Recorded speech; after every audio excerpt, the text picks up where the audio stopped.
Bonjour, c'est cette semaine où nous avons fêté la Pentecôte. La Pentecôte, pour tous les chrétiens, c'est la fête du don de l'Esprit qui va faire que tous ces croyants qui sont là à Jérusalem, qui ont peur de ce qui va se passer, qui sont enfermés dans cet espace, vont recevoir l'Esprit et passer de cette peur au courage de témoigner. Mais précisons d'abord une chose.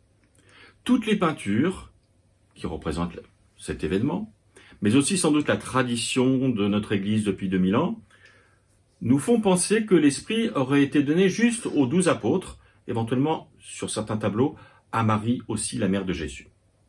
Or, si on lit bien les chapitres 1 et le chapitre 2 du livre des Actes, on se rend compte que ce ne sont pas que les 12, mais le récit de la Pentecôte dit « et tous les croyants vécurent cette expérience du don de l'Esprit ». Or, au chapitre 1, on dit ils étaient 120, hommes et femmes.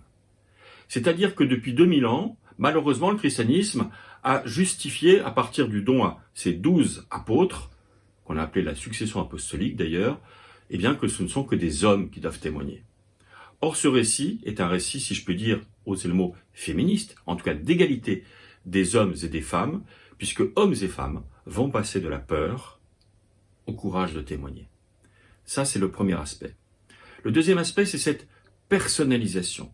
Cette personnalisation d'abord du don de l'Esprit. Chacun va recevoir la forme d'une flamme, qui est un symbole évidemment, chacun reçoit. C'est pas nous tous ensemble, c'est chacun, chacune. Donc il y a une personnalisation de la foi.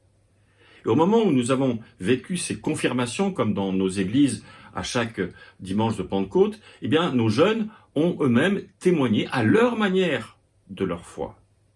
Et puis en plus, chacun dans le récit va entendre dans sa propre langue, donc va adapter, interpréter, entendre ce qu'il peut comprendre. Nous sommes, nous aujourd'hui, en 2025, comme au début du 1er siècle, nous sommes effectivement à devoir reformuler, quel que soit notre âge, notre situation, notre culture, quel que soit notre parcours, nous avons à interpréter librement notre foi.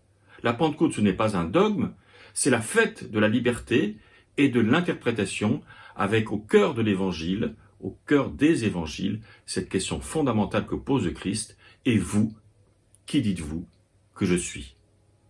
Amen.